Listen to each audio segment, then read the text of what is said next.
Hello दोस्तों, this is पुरुषोत्तम वीर और आज हम डिस्कस करेंगे blood supply of kidney.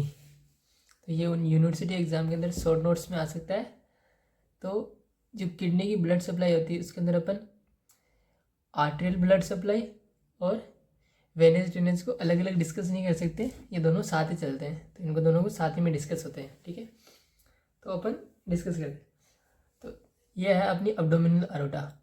Abdominal aorta आती है और इसके लेटरल ब्रांच से L2 लेवल पर कौन सी आर्टरी निकलती है? Renal artery. रीनल आर्टरी आगे जाके किडनी का हेलम से मेडुला के अंदर एंट्री करती है और वहाँ से ये दो पार्ट में डिवाइड हो जाती है, पोस्टीरियर रीनल आर्टरी और एंटीरियर रीनल आर्टरी। इसके बाद में जो एंटीरियर रीनल आर्टरी है वो फर्दर आगे बढ़ती है एंड फिर वो डिवाइड हो जाती है सेगमेंटल आर्टरी के अंदर।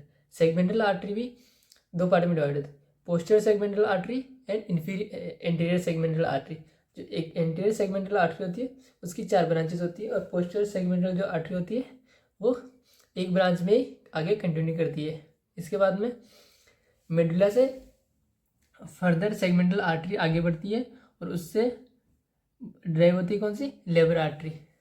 लेबर आर्टरी फिर डिवाइड आगे चलकर जो ये मेडुलरी पिरामिड्स है इनके बीच में जो रीनल कॉलम है वहाँ पर एंट्री लेने के बाद किसमें चेंज हो जाती है?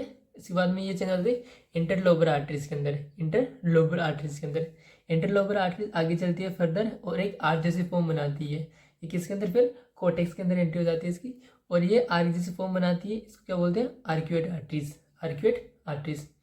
देन आर्क्यूएट आर्टरी फिर आगे बढ़कर क्या बना लेती है? Interlobular arteries. ये जो है आर्क्यूएट आर्टरी से पहले वो है इंटरलोबुलर आर्टरीज और जो आर्टरीज के पहले थे वो कौन सी थी? Interlobar arteries, right. तो आर्क्यूएट आर्टरी के बाद के अंदर कौन सी? Interlobular arteries. देन उसके बाद के अंदर अपन ये फिर आगे चल के किस में चेंज हो जाती है? एफरेंट आर्टरीज के अंदर। किसमें? एफरेंट आर्टरीज के अंदर। एफरेंट आर्टरीज से फिर ये ग्लोमेरुलस के अंदर चली जाती है। ग्लोमेरुलस से फिर बाहर निकलती कौन सी? Efferent arteries. कौन सी आर्टरीज निकलती है? Efferent arteries. इफरेंट आर्टरीज के बाद के अंदर नेफ्रॉन के ऊपर कवरिंग बना के फिर क्या बना रही थी? Peritubular plexus. Peritubular plexus. Peritubular plexus बनाने के बाद में ये फिर फर्दर यहाँ से किसमें? वेन के अंदर चेंज हो जाती है। किसमें? वेन के अंदर चेंज हो जाती है और यहाँ से फिर ये कौन सी? फिर वही चीज़ स्टार्ट हो जाती है वापस रिपीटेशन। यहाँ से क्या? इंटरलोबुलर वेन बना लेती है, इंटरलोबुलर वेन। देन फिर आर्क्यूएट वेन। आर्क्यूएट वेन से फिर ये किसके अंदर आ जाएगी? इंटरलोबर वेन के अंदर। सॉरी, हाँ, इंटरलोबर वेन के अंदर। फिर इंटरलोबर वेन वापस किसमें? लोबर वेन के अंदर, राइट। एंड देन फिर किसके अंदर? सेगमेंटल वेन के अंदर। सेगमेंटल वेन फिर आगे जाके किससे ज्वाइन हो जाती है? एंटीरियर रीनल वेन या पोस्टीरियर रीनल वेन के अंदर जाके ज्वाइन हो जाती है और ये आगे जाके किसके अंदर चेंज हो जाती है? ज्वाइन हो जाती है रीनल वेन के अंदर और रीनल वेन किस में चली जाती है? Inferior vena cava. तो ये तो डायग्राम के अंदर बता दिया मैंने सारा। अब इसका एक फ्लो चार्ट भी बना हुआ ये।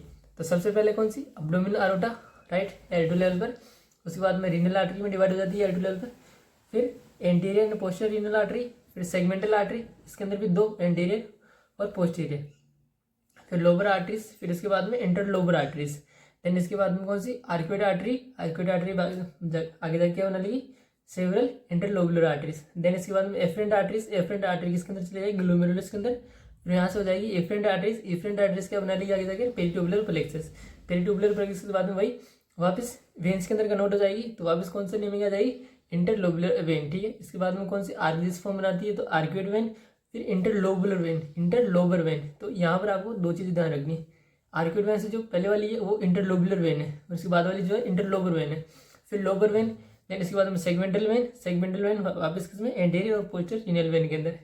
देन इसके बाद में इंफीरियर वेना कावा को ज्वाइन कर लेती है। तो ये है अपना किडनी का ब्लड सप्लाई। इसके अलावा अपन एक बीडीसी के अंदर डायग्राम भी देख सकते हैं। ये बीडीसी है, इसके अंदर आप डायग्राम देख रहे हैं, arrangement of the arteries in the kidney, right. तो ये मेडुलरीज पार्ट है, ये मेडुलरी पिरामिड है, ये मेडुलरीज पार्ट है और ये इसका कोटेक्स पार्ट है। तो यहाँ से जब एंट्री करी यहाँ से तो ये कौन सी है? Interlobular when. इंटरलोबुलर वेन से पहले आ चुका है यहाँ पर लोबर वेन और इससे पहले क्या? Segmental when. तो यहाँ जो एंट्री करी वो कौन सी है? Interlobular arteries. तो इन दोनों को साथ में दिखाया यहाँ पर कि इंटरलोबुलर आर्टरीज भी है, इंटरलोबुलर वेन भी है। देन ये आगे चल के क्या बनाती है? आर्क्यूट आर्टरीज, तो ये दिखा रही है यहाँ पर arcuate arteries, right. Arcuate arteries आगे चल के किस में डिवाइड हो जाती है, आगे चल कर होती है इंटरलोबुलर आर्टरीज के अंदर, तो ये दिखा रही है यहाँ पर इंटरलोबुलर आर्टरीज ये वाली। फिर इंटरलोबुलर आर्टरीज आगे चल के किस में डिवाइड हो जाती है, हो जाती है एफरेंट आर्ट्रियोल के अंदर, तो ये यहाँ पर दिखा रही है आपको एफरेंट आर्ट्रियोल्स, ये रही एफरेंट आर्ट्रियोल किस में चली जाती है, ग्लोमेरुलस कैपिलरीज, तो ये यहाँ पर दिख रही होगी आपको ग्लोमेरुलस कैपिलरीज। देन इसके बाद में ये किस में चली जाती है, इफरेंट आर्ट्रियल, ठीक है। इफरेंट आर्ट्रियल के बाद में ये क्या बनाती है, पेरिट्यूबुलर प्लेक्सस, और देन इसके बाद में किस में कन्वर्ट हो जाती है, वेन के अंदर कन्वर्ट हो जाती है। तो वापस वेन आ जाएगी किससे, पेरिट्यूबुलर प्लेक्सस के बाद में कौन सी बनाएगी, सबसे पहले बनाएगी इंटरलोबुलर वेन, ये वाली इंटरलोबुलर वेन। देन इसके बाद में आर्क्यूएट वेन, देन इसके बाद में कौन सी, इंटरलोबर वेन। इंटरलोबर वेन की बात करें कौन सी, interlobar vein, lobar vein, then segmental vein, and then इसके बाद में एंटीरियर और पोस्टीरियर रीनल वेन। तो फर्दर जाके किसमें ज्वाइन हो जाती, हो जाएगी इंफीरियर वेना कावा के अंदर, राइट।